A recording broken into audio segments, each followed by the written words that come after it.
Ecofort, c'est un organisme de formation professionnelle pour les soignants et les particuliers qui a pour éthique le respect du vivant, que l'on parle de la nature, des animaux, des humains. Je souhaite, en tout cas à travers ces conférences et des formations, participer à la prise de conscience collective et à la mise en acte, si possible bienveillante, des possibilités pour vivre ensemble au mieux dans l'avenir. C'est Pierre Leroy, ce soir, qui nous fait l'honneur de parler de son expérience et de ses connaissances sur le thème de l'énergie. Pierre Leroy, pour ceux qui ne le connaissent pas, est cadre de santé, formateur, maire écologique depuis Saint-André, vice-président de la Comcom du Briançonnais, président du pays Grand Briançonnais et conférencier. Il y aura 3 autres dates de conférences qui sont en mars, en avril et en mai. Vous pouvez trouver les informations sur ecofort.com qui seront ici. La prochaine, ce sera à l'UCO, le bâtiment juste à côté, et les 2 autres seront ici aussi, sur d'autres thèmes. En tout cas, je vous souhaite une excellente soirée à tous. La conférence s'arrêtera à peu près à 9h30 pour accueillir les questions et ce sera fini à 22h, comme prévu. Merci de votre présence. Bonsoir à toutes et à tous. Donc on laissera beaucoup de temps pour les questions, parce que je veux être sûr que vous repartiez en ayant les informations que vous souhaitez. Donc oui, je suis maire depuis Saint-André depuis 2008, je suis vice-président de la communauté de communes du Briançonnais depuis 2008, et je suis président du pays Grand Briançonnais. Donc le pays Grand Briançonnais, c'est les 3 communautés de communes, Guillestroy-Queyras, Pays des Écrins et Briançonnais. Donc ça fait, ces 3 communautés de communes, c'est 36 communes, et c'est 36 000 habitants, c'est facile de se souvenir. Ça fait une moyenne de 1000 habitants par commune. Parce qu'il y a Briançon qui fait 11 500. Donc au total, c'est 36 000 habitants sur ce grand territoire, parce que ça correspond à peu près à un tiers du département, avec le parc du Queyras, le parc des Écrins. Donc c'est un superbe territoire très grand avec peu d'habitants par rapport aux autres territoires de France. Moi, j'interviens un peu partout en France quand on me sollicite. Je suis très souvent au ministère, de plus en plus souvent, parce que j'ai signé avec l'État en avril le contrat de transition écologique et solidaire. On est le seul territoire de montagne en France à l'avoir signé au mois d'avril. Je ne sais pas si vous aviez vu à ce moment-là, on avait fait une intervention avec Cyril Dion, qui est un ami. On avait fait 36 communes en transition. Donc on avait fait un événement sur 36 communes en même temps. Donc dans chaque commune, il y avait un lieu particulier, une épicerie, il y avait une bibliothèque, il y avait une salle des associations, il y avait des fois c'était même à domicile. Et les gens ont pu interagir avec Cyril Dion et moi sur le changement climatique, sur la transition écologique, sur le contrat de transition écologique et sur comment les citoyens pouvaient s'emparer de ce contrat. Donc on a travaillé avec tous les gens. Il y a eu à peu près entre 1000 et 3000 personnes qui ont assisté à ce moment-là, qui était important. Donc voilà. Déjà pour créer l'ambiance, changement climatique, il se trouve que pendant la période où il y a eu une augmentation de température de 1 degré, nous on s'est pris entre 2,2 et 2,3 degrés. Donc on est doublement impacté par rapport aux autres territoires. Pourquoi ? Parce que le GIEC, d'après les études des scientifiques avec lesquels je suis en contact, ils pensent qu'on est un territoire qui est très minéral, évidemment, et donc qui capte la chaleur, qui la restitue peu. Et donc, au fond de vallée, en fait, on accumule de la chaleur. Et donc, la raison pour laquelle on a une augmentation de température plus importante qu'ailleurs. Donc, concrètement, ça veut dire quoi ? L'autre fois, j'étais au congrès des maires. À côté de moi, il y avait un maire des îles du Pacifique. Lui, il disait, nous, on a l'eau jusque-là. Ben, nous, ça nous tombe sur la gueule. Clairement, on a un effondrement géophysique qui, là, aujourd'hui, opère de plus en plus et ça s'accélère. Donc, vous savez, il y a eu le tunnel du Chambon, avec cet effondrement du tunnel. 2 villages coupés du monde, la Gravillard-d'Arène, avec tous les problèmes que ça a pu poser. Pas très longtemps après, encore chez nous, il y a eu le pas de l'ours. Donc ça vaut le coup, si vous n'êtes pas allé voir, allez voir, parce qu'on voit toute cette montagne qui a glissé. Donc c'est assez impressionnant à voir. Donc la même chose, Abriès, Ristolas, coupé du monde. Après, il y a les glissements de terrain et les coulées de boue dans la Clarée, dont vous entendez parler, parce que ça se reproduit maintenant de façon un peu trop régulière. Et puis derrière, on a l'effondrement de la Barre, des Écrins, l'effondrement de la Meige, l'effondrement il y a 2 mois de la face nord du Viseau. Vous allez auprès de Madame Carle, clairement, on voit le permafrost qu'ils font. Et donc, il y a les parkings descendent, voilà, et on sait derrière qu'il y a un certain nombre d'endroits qui sont fragiles. Il n'y a pas très longtemps, c'était il y a 3 semaines, un mois, le tunnel de route des Espagnols, Saint-Martin-de-Carrière, boum. Donc là, aujourd'hui, ça nous accompagne. Et ça se produit de plus en plus fréquemment. Donc il y a cet effondrement géophysique, mais au-delà de ça, quand on discute un petit peu avec les gens du territoire, dont vous faites partie, le berger de Puy-Saint-André me dit « Monsieur le maire, là, l'été prochain, je ne sais pas comment on va faire. On n'a plus de flotte sur l'alpage. » Donc clairement, on voit la quantité d'eau qui commence à très fortement baisser, en particulier sur les alpages, mais aussi sur nos captages d'eau. Parce qu'aujourd'hui, on les mesure très précisément, et on voit qu'on a une baisse régulière. Après, il faut voir ça sur des longues échéances. Mais en tout cas, les prémices de ce qu'on mesure aujourd'hui, c'est pas très rassurant. Mais vous discutez avec Christophe Ruth, qui travaille à l'ONF. On a fait une conférence il n'y a pas très longtemps qu'avec des scientifiques de l'INRA, de l'IRSTEA, de l'ONF, etc. Et on voit toute une partie de la forêt qui est en train de crever. Donc en particulier du pin, entre 1500 et 1800 aujourd'hui, réellement, on a la forêt qui est en train petit à petit, liée à la sécheresse en particulier, et puis du coup beaucoup plus sensible à toutes les attaques. Donc on a notre forêt qui est en train aujourd'hui d'être directement attaquée. Vous discutez avec le guide de montagne, moi j'ai plusieurs copains qui me disent ça devient problématique. Il y en a certains qui bossent maintenant au Mont-Rose, c'est plus haut en altitude, il y a moins de risques. Et donc, pour la clientèle, c'est moins risqué, plus confortable de travailler en zone avec moins de risques. Parce qu'aujourd'hui, comme je le disais, ça s'effondre un peu partout. Les moniteurs de ski, peut-être il y en a certains d'entre vous, vous voyez très bien ce qui se passe. À Puy-Saint-André, sur ma commune, on a remonté un télésiège de 300 mètres.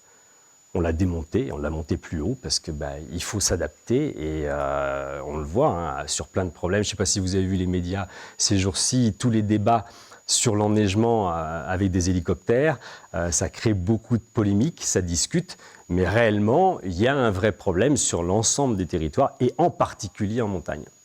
Donc ça, c'est ce qu'on vit, chacun d'entre nous, et donc il faut trouver des solutions. Donc on a beaucoup travaillé, nous, sur la transition écologique, ça fait à peu près, moi ça fait 30 ans que ce sujet m'intéresse, en particulier, au début, c'était les déchets qui m'intéressaient. Donc j'ai attaqué au tribunal l'incinérateur de Briançon, puis après l'autre incinérateur du Queyras, puis après j'ai attaqué au tribunal le député maire pour un altiport fait sans permis de construire au col du Granon.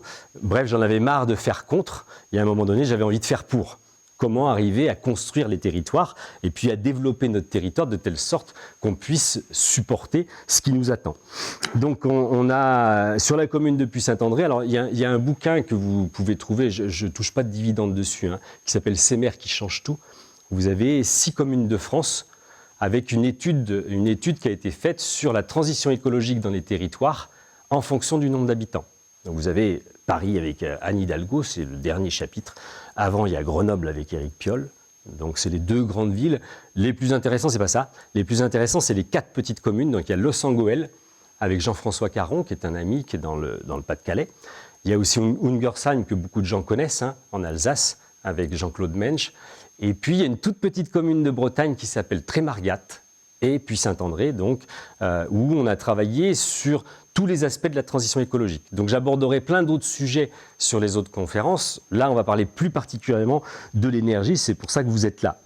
Moi, je ne suis pas un spécialiste de l'énergie, je ne suis pas Jean Covici, je ne vais pas vous faire des grands discours sur l'énergie au niveau international, ce n'est pas l'objet. Ce qui m'intéresse, c'est plus qu'on discute ensemble de comment, au niveau énergétique, on peut trouver des solutions locales.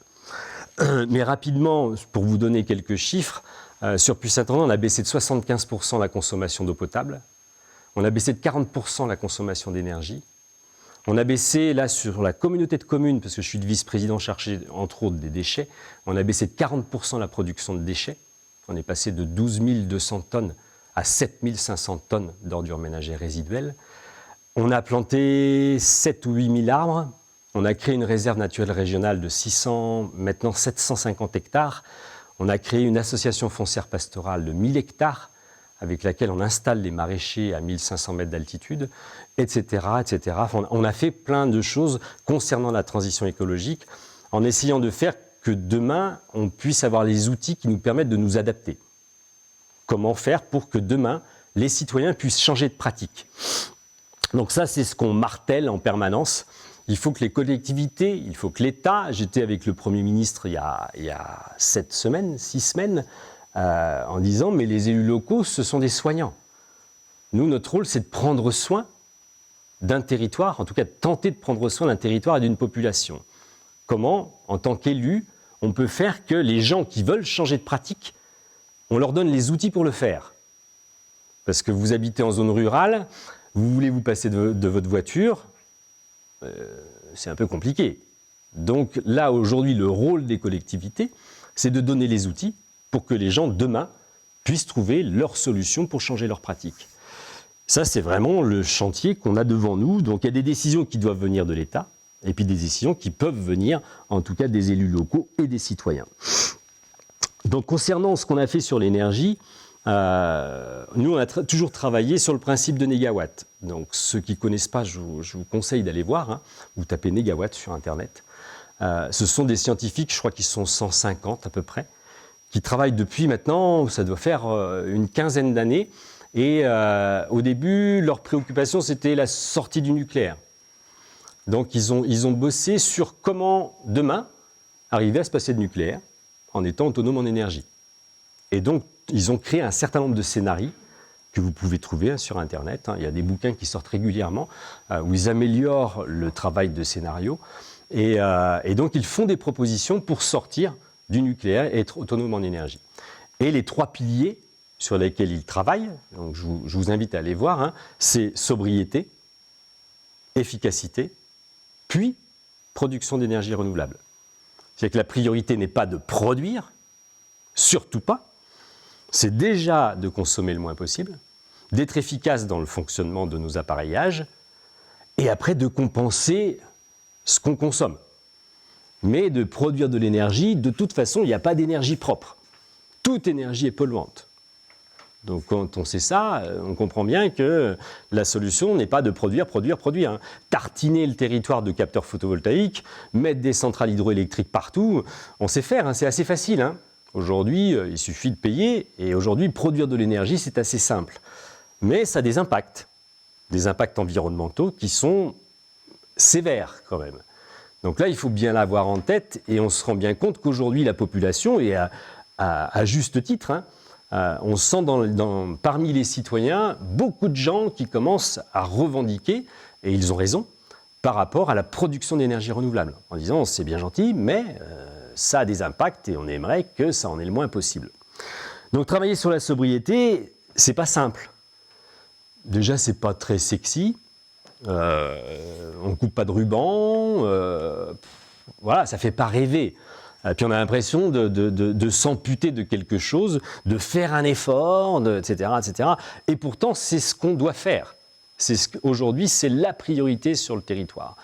Donc nous, dès 2008, quand on a été élus, c'était notre priorité. Et on a baissé de 40% la consommation d'énergie de tout ce qui concerne les services publics. Donc on a travaillé sur tous nos radiateurs, on a commencé à isoler les bâtiments. Là, tous les bâtiments publics depuis Saint-André ont été réhabilités pour baisser nos consommations. Et puis après, on s'est penché sur l'éclairage public. C'était une grande aventure, ça n'a pas été toujours très simple.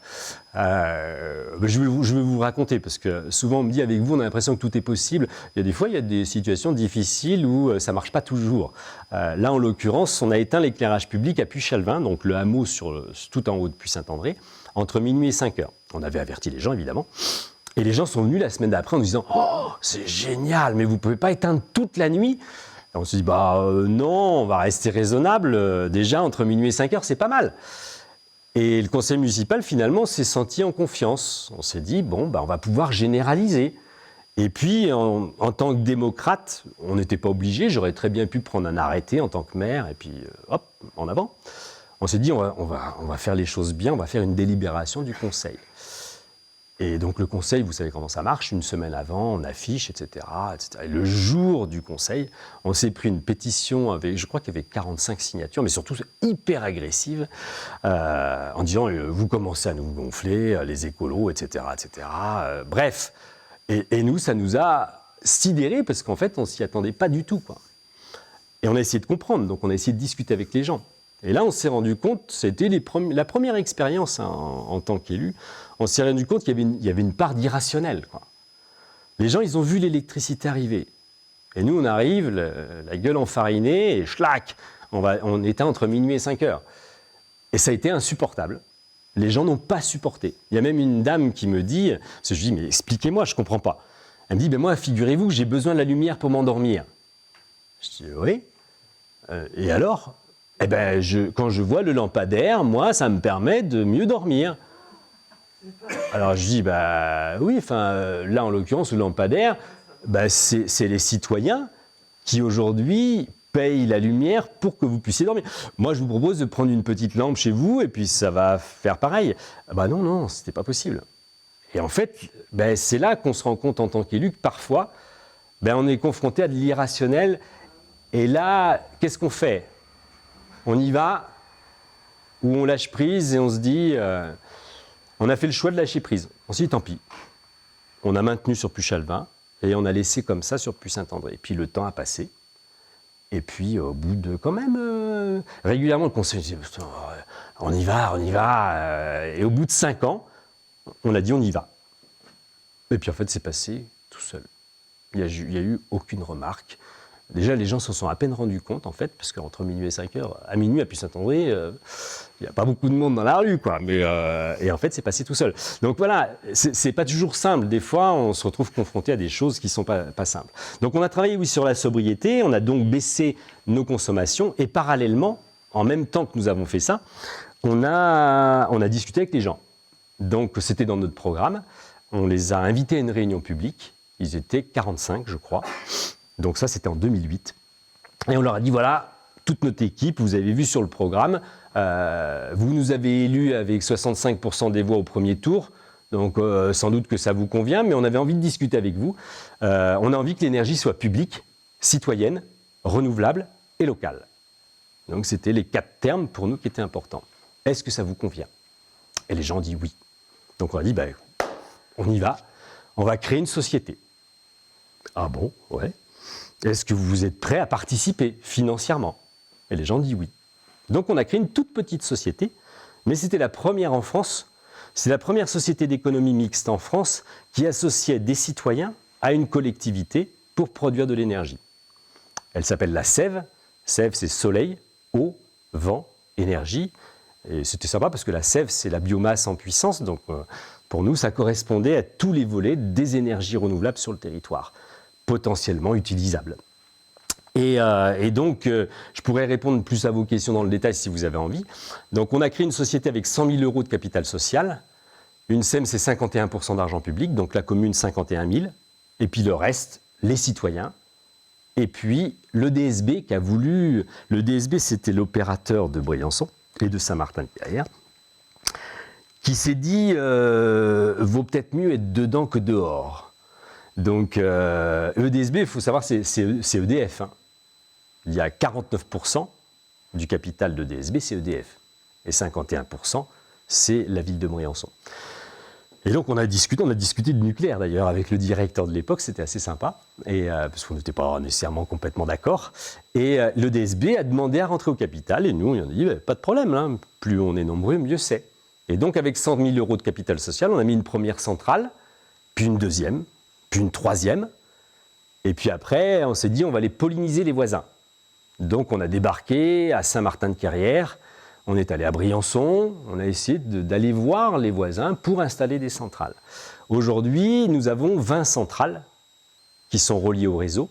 Donc, si vous allez sur Internet, vous tapez SEV énergie renouvelable, vous avez tout l'historique, tous les chiffres, tous les éléments dont vous avez besoin. Et on a 20 centrales avec lesquelles on vend à peu près pour, je crois, que c'est 170 000 euros d'électricité par an à plusieurs opérateurs. On vend à EDF, on vend à EDSB, on vend à Enercop aussi. On a 3 centrales où on vend à Enercop. Et donc voilà. Avec cet argent, donc c'est la SEV qui porte ce projet. Aujourd'hui, on a ouvert le capital, donc vous pouvez, à titre personnel, tout à fait prendre des actions à la SEV sans problème. Il y a une liste d'attente parce que l'ouverture à capital se fait ponctuellement. Donc pendant 2 mois, on ouvre au capital. Les actionnaires historiques sont prioritaires. Et puis après, on prend la liste d'attente. Et puis tous les gens qui veulent, eh bien, on est passé de 100 000 euros de capital social à 870 000 euros. C'était il y a 3 ans, quelque chose comme ça. Et donc, avec cet argent, on installe de l'énergie renouvelable sur le territoire. Donc, on a fait essentiellement pour l'instant des installations en photovoltaïque. Mais on a 2 études qui se terminent, entre autres une on va déposer le dossier, j'espère, la semaine prochaine, de turbinage de l'eau potable. En fait, on a la chance chez nous d'être en montagne, donc il y a du relief. Alors des fois, ça nous tombe sur la figure. Mais le relief, c'est intéressant, parce que le relief, c'est la chute. Et la chute, c'est de l'énergie potentielle. Donc, moi, je me suis beaucoup interrogé sur comment on peut valoriser la chute. Quand je descends depuis Saint-André, quelque part, je peux produire de l'énergie. Parce que je descends. Et je freine, d'ailleurs. Hein. Avec mon vélo, je suis obligé de freiner. Parce que sinon... Donc là, c'est de l'énergie en puissance. D'ailleurs, à une époque, moi, je me souviens, on avait proposé, sur Briançon, d'utiliser l'eau de la Gargouille pour remplir le ballast d'un funiculaire à eau. Vous remplissez le ballast, et hop là, vous videz, vous remplissez le ballast. Donc il y a 3 funiculaires en Europe qui existent. Il y en a même un qui existe à l'eau usée. En Suisse, c'est de l'eau usée. Alors l'été, ça pue un peu, mais ça marche. Et ça fonctionne très bien. Il y en a un au Portugal, il y en a un en Angleterre, qui fonctionne sur ce principe, justement, de la chute. Vous utilisez la chute. De toute façon, l'eau de la Gargouille, elle va descendre. Par contre, là, vous l'utilisez pour monter du monde.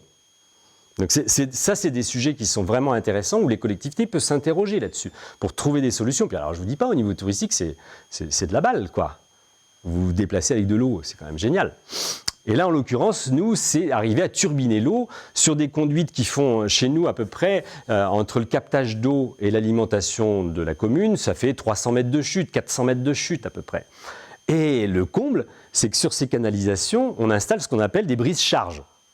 C'est des petits bâtiments en béton qui brisent la charge. Parce qu'il y a tellement de pression que l'eau tape dans le bâtiment en béton, elle ralentit et elle repart. Ça évite de faire péter les conduites. Donc nous, ce qu'on fait, c'est qu'on enlève le brise-charge et à la place, on met une turbine Pelton. Et là, on produit de l'énergie. La turbine fait en partie, pas totalement, mais en partie office de brise-charge. On est quand même obligé de changer une partie de la conduite pour qu'elle résiste quand même mieux à la charge. Et avec ça, vous produisez de l'énergie. Ce qui veut dire en clair que quand vous prenez votre douche, vous produisez de l'énergie. Ça ne veut pas dire qu'il faut faire durer la douche trop longtemps, mais voilà, à chaque usage de l'eau, vous remplissez un verre d'eau, vous produisez de l'énergie. L'impact environnemental, vous imaginez, il n'est pas nul, hein, mais il est quand même beaucoup moins important, parce que là, il y a des études d'impact. Hein. Vous vous approchez à pied de la conduite, vous marchez sur le sol, c'est un impact. Donc l'étude d'impact, elle va jusque-là. Hein.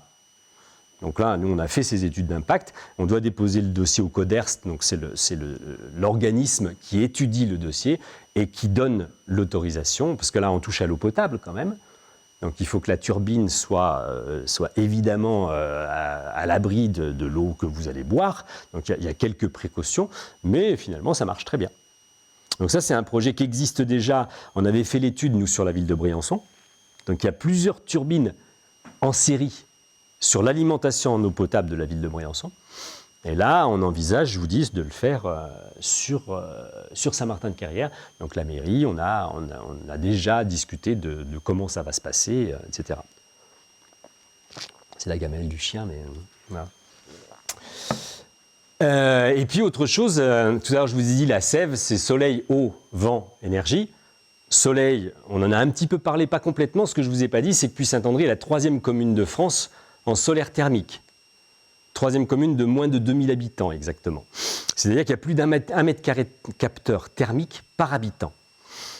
Dans la pratique, on parle beaucoup de photovoltaïque. Tout le monde parle du photovoltaïque. Mais ce n'est pas du tout une énergie qui est intéressante. Le plus intéressant, c'est le thermique. Vous mettez un tuyau noir dans votre jardin, et bien voilà, c'est tout. C'est un tuyau noir qui capte de la chaleur, et après, vous pouvez utiliser cette chaleur. Il n'y a aucune technologie, c'est d'une simplicité extrême, parce que ça peut même se faire en thermosiphon. C'est-à-dire que vous n'avez même pas besoin de pompe, au pire, c'est possible. Sans pompe, c'est-à-dire qu'il n'y a pas plus simple comme système. Malheureusement, en France, c'est beaucoup moins utilisé que ça l'a été. Ça serait bien que ça redémarre. Donc ça, c'est un sujet, moi, qui m'intéresse et j'aimerais bien qu'on arrive à redéployer des entreprises de solaire thermique. Donc sur Puy-Saint-André, si vous allez vous balader, si vous allez dans le lotissement du Villaret où j'habite, vous verrez, il y a 10 maisons sur 16 qui ont du solaire thermique. Donc le solaire thermique, souvent, en plus, on l'assimile à l'eau sanitaire, le chauffage de l'eau, sauf qu'on ne fait pas que de l'eau sanitaire, on chauffe la maison aussi. Donc ma maison, elle a gagné le 2e prix des maisons économes en énergie en France, c'était en 95 quand je l'ai faite. J'achète à peu près pour 600 € d'énergie par an, tout compris, que ce soit l'électricité ou le chauffage, j'achète pour 600 € d'énergie et je vends pour 2600 € d'énergie par an. Donc en fait, ma maison me rapporte de l'argent. Alors j'ai plusieurs systèmes, hein. Il y a le système de base, c'est le bioclimatisme, donc c'est le système le plus simple, mais il faut le concevoir dès la conception de la maison, dès l'origine de la maison, c'est de faire que la maison est elle-même un capteur. Ça, c'est assez facile à faire. Vous vitrez au sud, vous fermez au nord, bingo. Sauf que dans la pratique, c'est un peu plus compliqué que ça, parce qu'en fait, ça pose un problème de surchauffe. L'été, c'est pas tenable. Donc il faut travailler les volumes pour protéger la maison du soleil de l'été. Donc vous êtes vitré sur 180 degrés, ok, donc là, ça rentre, mais il va falloir faire des encorbellements, des systèmes de dépassé de toiture pour que le soleil du matin, quand il se lève, ne rentre pas dans la maison. Après, toute la journée, ça va, il y a le toit.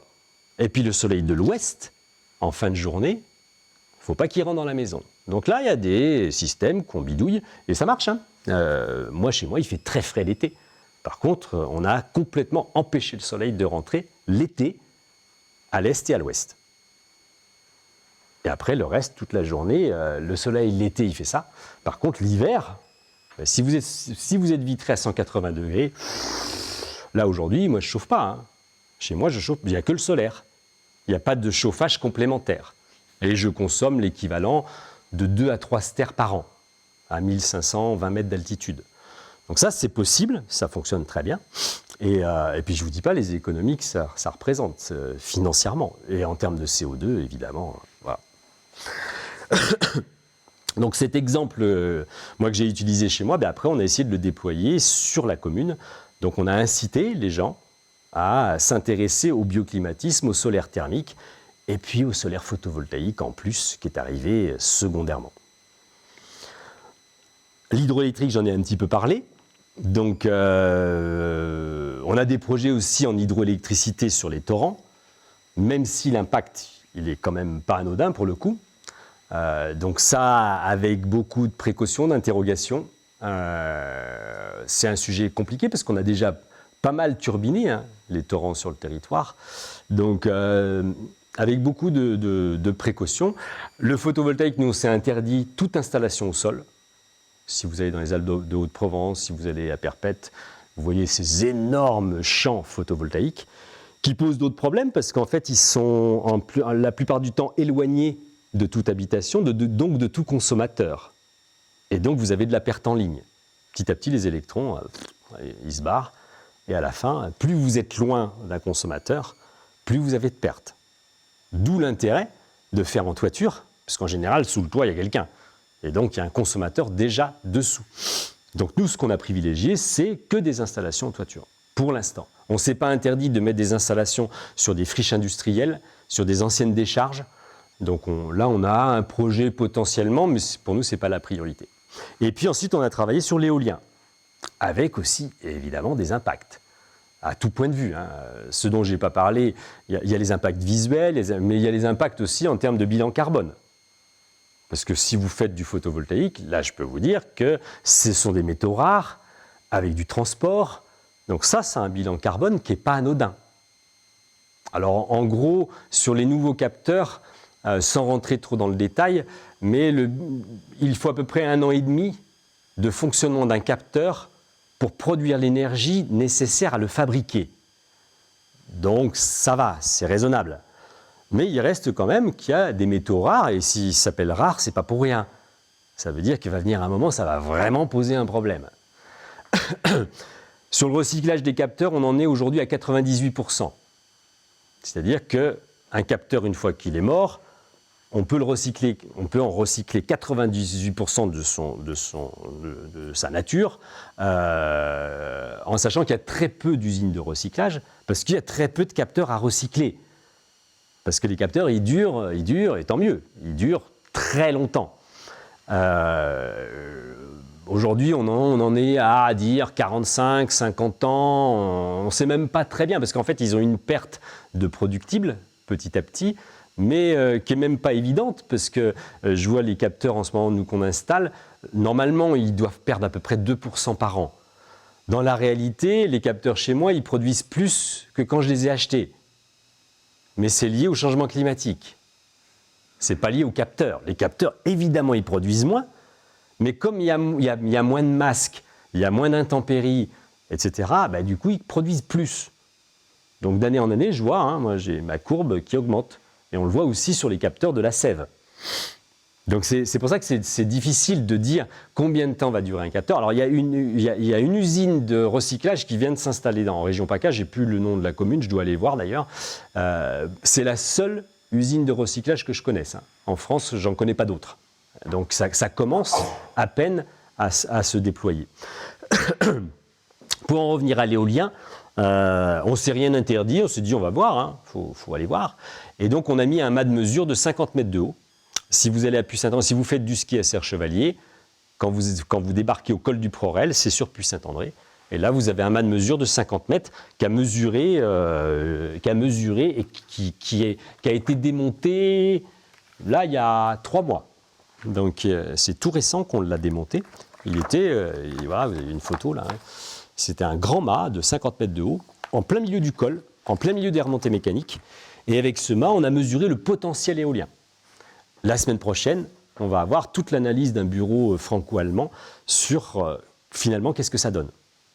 Et peut-être que, mais ça on n'en sait rien aujourd'hui, peut-être qu'on est susceptible d'installer 3 éoliennes, alors des petites éoliennes. Alors quand on dit petit, 50 mètres c'est déjà pas mal, mais ça c'est du petit. En France, de l'éolien, c'est 150 mètres.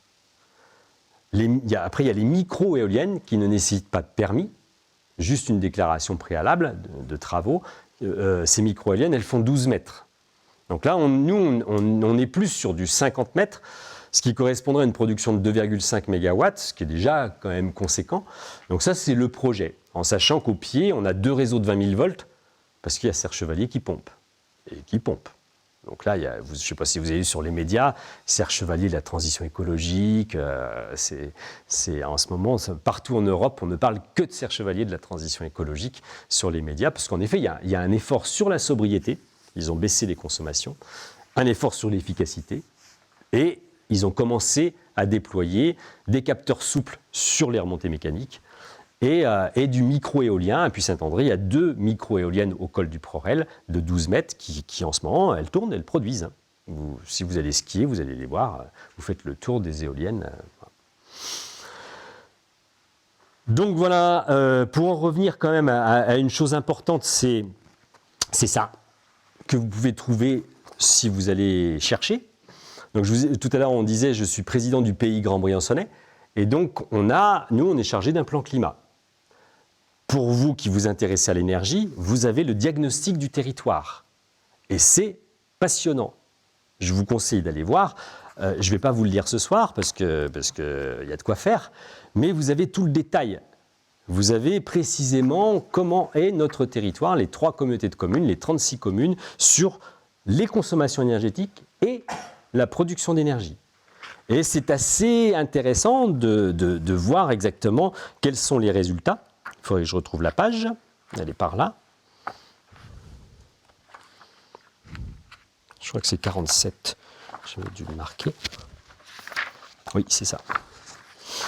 À la page 47, vous avez une carte avec un schéma. Alors là, vous n'allez pas voir grand-chose, mais vous irez voir parce que c'est vraiment bien foutu. Donc ça, c'est les 3 communautés de communes.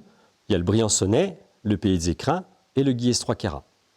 Et après, vous avez des flèches dans tous les sens. C'est la balance énergétique de notre territoire. Et là, quand on regarde dans le détail, on se rend compte que... Alors, quand on parle d'énergie, tout à l'heure, j'écoutais France Inter dans la voiture. Sur France Inter, ils disaient n'importe quoi, hein, parce qu'ils parlaient du nucléaire en disant que 70% de notre énergie était nucléaire. C'est faux. 70% de l'électricité est nucléaire. C'est pas du tout la même chose.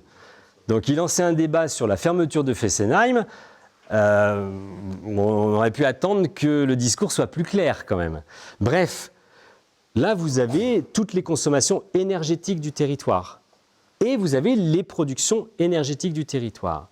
Donc ça vaut le coup d'aller voir parce que là vous vous rendez compte qu'en électricité on produit 493 gigawattheures, 493, et on consomme 457 gigawattheures.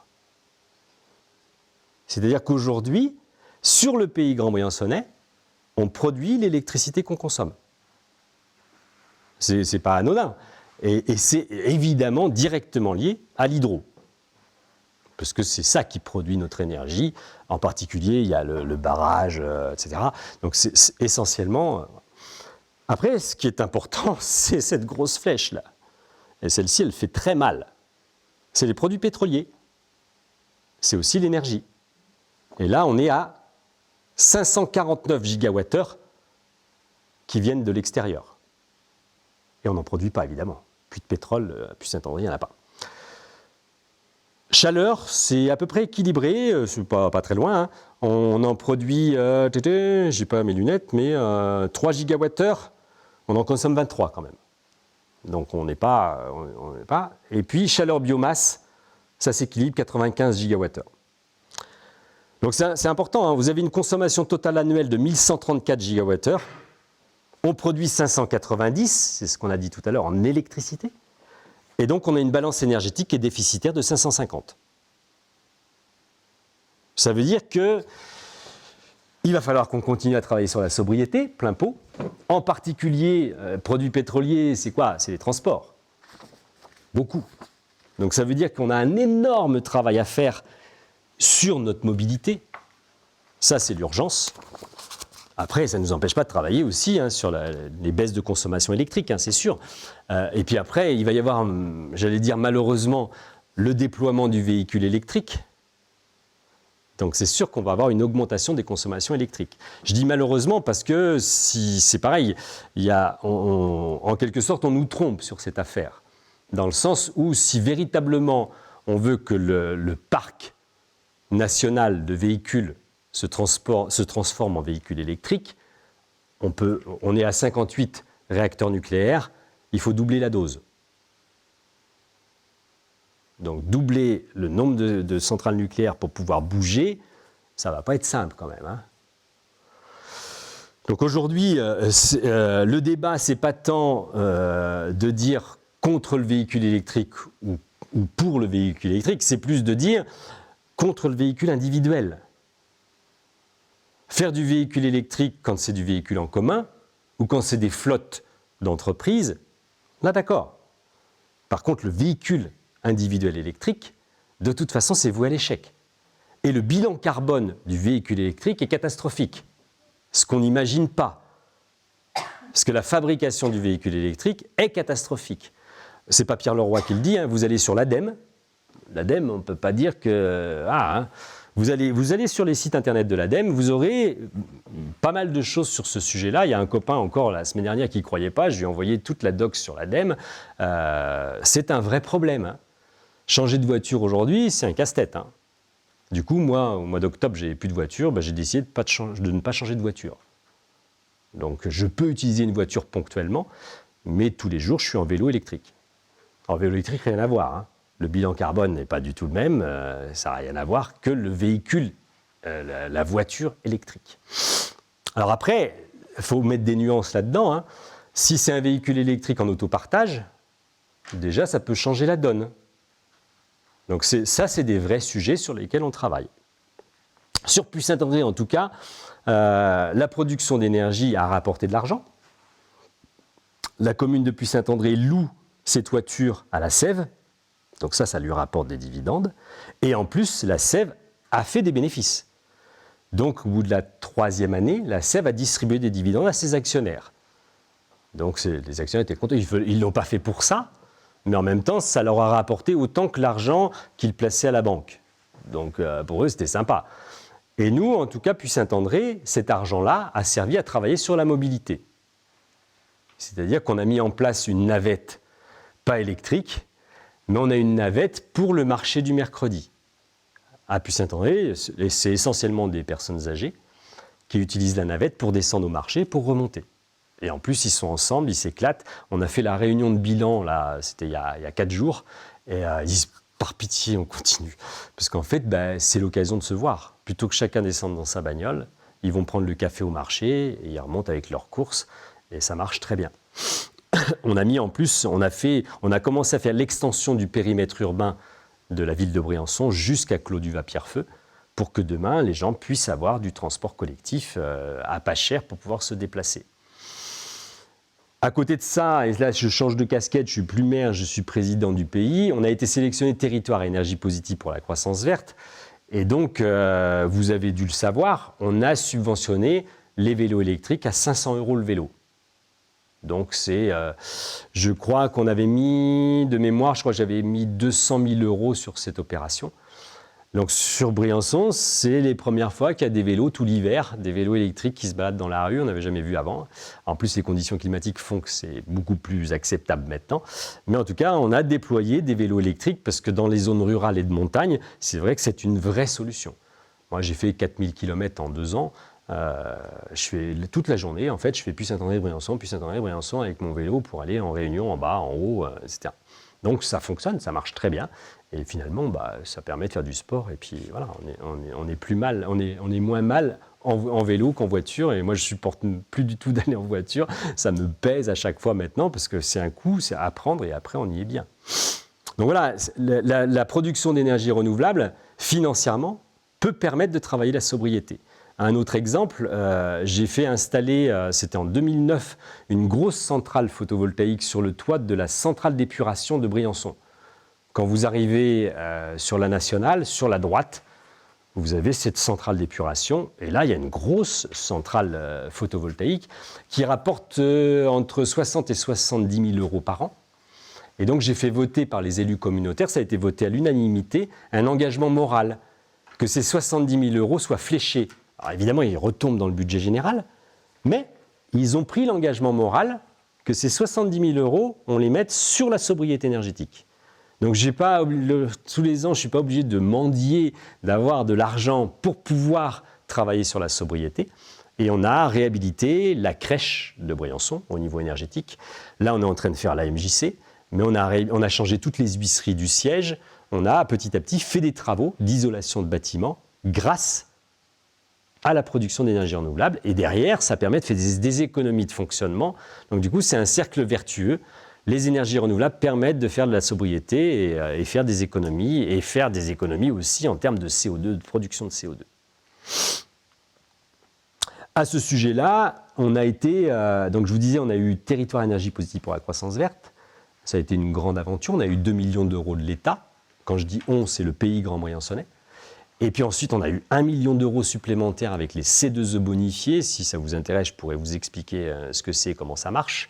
Et donc, on a réhabilité 60 bâtiments publics dans 26 communes. Vous imaginez le travail. Et ça, en l'espace de 2 ans.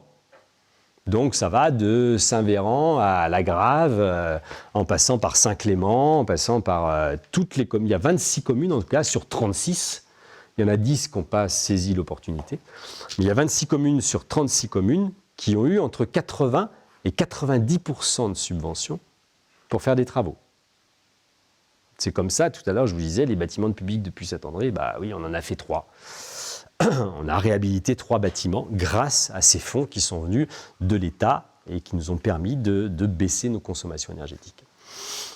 Donc ça a été un gros chantier. Le pays, je fais un peu de pub pour le pays, parce que c'est un outil qui est génial.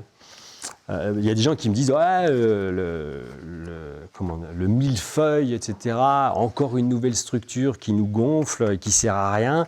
Alors déjà, un pays, ça date de la loi Voynet, cette affaire, un pays ne lève pas d'impôts. Donc déjà, ce n'est pas un millefeuille dans le sens où votre impôt, vous payez la commune, vous payez la communauté de communes, vous payez le conseil départemental, vous payez le conseil régional, mais là, le pays, vous ne payez pas.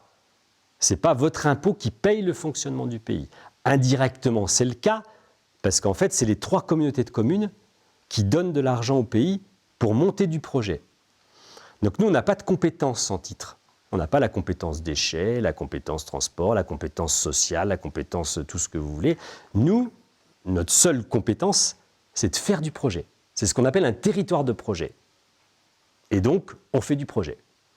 Au moment où, je montrais ça tout à l'heure, au moment où les communautés de communes, ça c'est la participation financière des communautés de communes, celle du Briançonnais, ça a été 66 000 € en 2019, celle du Queyras, 31 000 €, et celle du Pays Écrins, 24 000 €. Au total, 123 000 € nous ont été donnés pour faire fonctionner la petite boîte pays.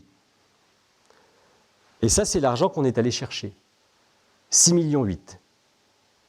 Donc vous imaginez le truc. Alors on a bien travaillé, hein, et on en est satisfait, à tel point que le ministère nous a repérés comme étant le territoire qui a le mieux mobilisé l'argent public en France. Donc après, ils viennent nous voir en nous disant « on veut travailler avec vous ». Et c'est pour ça qu'on a signé ce contrat de transition écologique et solidaire. Donc le contrat de transition écologique et solidaire, il part sur ce dont je parlais tout à l'heure. On repart sur ce qu'on appelle en santé publique les besoins primaires. Je ne sais pas s'il y en a qui connaissent la pyramide de Maslow. Donc les besoins primaires des gens, c'est manger, boire, etc., etc. De quoi on a besoin pour vivre. Et en fait, c'est comme ça que j'ai présenté ce projet au ministère en disant, nous, ce qu'on souhaite, c'est de permettre aux gens de changer de pratique, de permettre de s'adapter au changement climatique, de permettre demain de pouvoir survivre. Quand vous pensez que la Creuse, au mois d'août, ils ont transporté de l'eau potable en citerne. Là, au mois d'août. Vous imaginez dans 5 ans, dans 10 ans, ce que ça va être. Juste de l'eau. Quand vous pensez que l'autonomie alimentaire de notre territoire, c'est 2 jours. 363 jours, on fait venir notre bouffe en camion. Et ça, évidemment, ça rejoint l'énergie. Parce que tout à l'heure, je vous montrais les produits pétroliers, ben oui, évidemment. On fait venir des camions, des camions, des camions, des camions, et puis après, nos déchets, on les transporte en camion pour que ça reparte dans l'autre sens. Alors, c'est l'objet des autres conférences qu'on fera plus tard, mais c'est pour vous donner une idée de la problématique de l'énergie qui est très globale. Ça concerne tous les sujets de la vie quotidienne. Et donc, le contrat de transition écologique, on l'a construit sur l'autonomie alimentaire, qui est une priorité, surtout en zone touristique où tous les agriculteurs, on les a virés. On a fait pour que, voilà, on a occupé l'espace, quoi. Donc on a quasiment plus d'agriculteurs sur le territoire. Et pourtant, c'est la priorité quand même. Boire, manger, c'est un besoin primaire. Et ensuite, on a travaillé, on a présenté un projet sur l'autonomie énergétique, ce dont on a parlé ce soir, c'est-à-dire comment faire pour que demain, on produise l'énergie qu'on consomme. Pas plus, pas moins, mais qu'on arrive à cette autonomie énergétique. Aujourd'hui, on est à 52%. 48% nous manquent. Mais vous avez compris que c'est essentiellement des produits pétroliers. D'accord ?